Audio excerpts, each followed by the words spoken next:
இந்த போட்டோல இருக்கவரோட பேரு பிரான்சிஸ்கோ மேசியஸ் என்கியூமா. இவரு ஈக்குவட்டோரியல் கினியாவை ரூல் பண்ண டிக்டேட்டர். இந்த உலகத்தோட 50 கொடூரமான டிக்டேட்டர்ஸ்ல இவர் 13வது பிளேஸ்லயும் எக்ஸ்ட்ரீம்லி டேஞ்சரஸ்ல 8th பிளேஸ்லயும் இருக்காரு.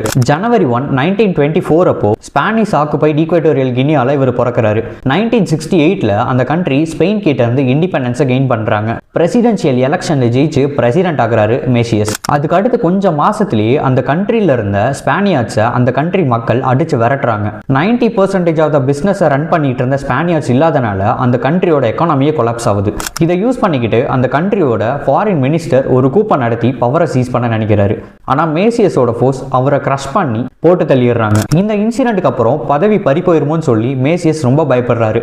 மேசியஸோட சேர்த்து அந்த கண்ட்ரியோட மக்கள் எல்லாருமே மூட நம்பிக்கையை நம்புறவங்களா இருந்தாங்க. இதனாலேயே இவரை யாராவது கொல்ல வந்தாலோ இல்ல அவரோட பதவியை பறிக்க நினைச்சாலோ அவங்க இறந்துருவாங்கன்னு சொல்லி அந்த நாட்டோட மக்களே பயமுறுத்தி வச்சிருந்தாரு.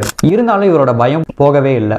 1972ல கான்ஸ்டிடியூஷனையே மாற்றி அந்த கண்ட்ரியோட பிரசிடென்ட்டா இவர் தான் லைஃப் டைமுக்கு இருப்பாருன்னு சொல்லி டிக்ளேர் பண்றாரு. நாட்டில் இருந்த எல்லா பில்டிங்ஸ்லையும் இவரோட ஃபேஸை வரைஞ்சி இவர் தான் அந்த நாட்டோட லீடர்னு சொல்லி ஒரு கல்ட் பர்சனாலிட்டியை மெயின்டைன் பண்ணிக்கிறாரு. சர்ச்சில் ப்ரீஸ்ட், ஸ்கூல்ஸில் டீச்சர்ஸ், டாக்டர்ஸ், அட்மினிஸ்ட்ரேட்டர்ஸ் கூட இல்லாமல் இருந்தாங்க.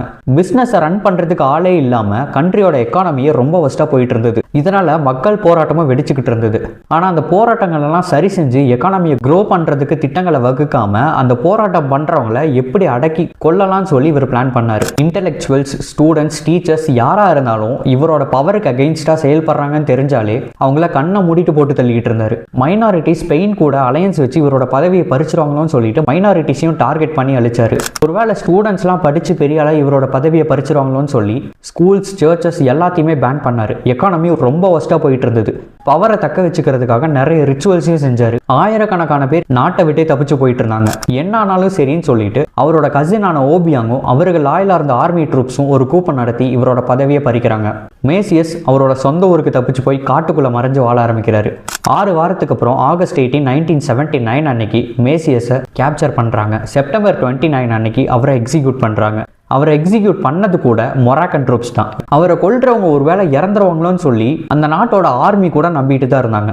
இவரோட கொடூரமான ஆட்சியில 80,000 பேருக்கும் மேல இறந்து போயிருந்தாங்க. இது அந்த கண்ட்ரியோட பாப்புலேஷன்ல 26%க்கும் மேல இருக்கும். என்னோட அடுத்த வீடியோல இன்னொரு டிக்டேட்டரை பத்தி நான் சொல்றேன். இன்ட்ரெஸ்டடா இருக்கவங்க இந்த பேஜை ஃபாலோ பண்ணிட்டு உங்களோட ஃப்ரெண்ட்ஸ்க்கும் இந்த வீடியோவை ஷேர் பண்ணிடுங்க.